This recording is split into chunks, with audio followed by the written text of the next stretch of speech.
Reels আর একক নাটকের দুনিয়ায় ধারাবাহিক নাটক দিয়ে ব্যাপক বৈপ্লবিক কাণ্ড ঘটিয়ে ফেলেছে নির্মাতা মোহাম্মদ মোস্তফা কামাল রাজ। তার পরিচালিত ধারাবাহিক নাটক এটা আমাদেরই গল্প এখন ব্যাপক আলোচনায়।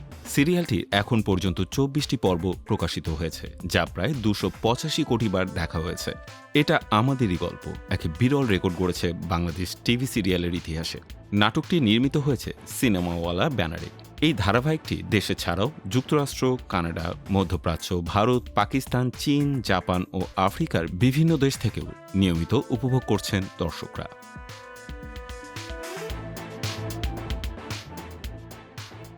আজ মঙ্গলবার দুপুরে নিজেদের ফেসবুক পোস্টে পরিচালক রাজ জানান, এটা আমাদেরই গল্প সিরিজটি সব সোশ্যাল মিডিয়া প্ল্যাটফর্ম মিলিয়ে ২.৬ বিলিয়ন ভিউ অতিক্রম করেছে। তিনি লেখেন, এই অর্জনের খবর জানতে পেরে তারা অত্যন্ত সম্মানিত বোধ করছেন। পাশাপাশি দর্শকদের প্রতি কৃতজ্ঞতা জানিয়ে বলেন, ইউটিউবে সিরিয়ালটির প্রতিটি পর্বই ১ কোটির বেশি ভিউ হয়েছে। তবে এই স্ট্যাটাসের ২ ঘন্টার মধ্যেই সেখানে যোগ হয়েছে আরও ২৫ কোটি ভিউ। ধারাবাহিকটি চ্যানেল আয়ে প্রতি মঙ্গলবার ও বুধবার রাত ৯:৩০টায় প্রচারিত হচ্ছে। টিভি প্রচারের পর বুধ ও বৃহস্পতিবার দুপুর ১২টায় সিনেমাওয়ালা ইউটিউব চ্যানেলে মুক্তি পাচ্ছে নতুন পর্ব।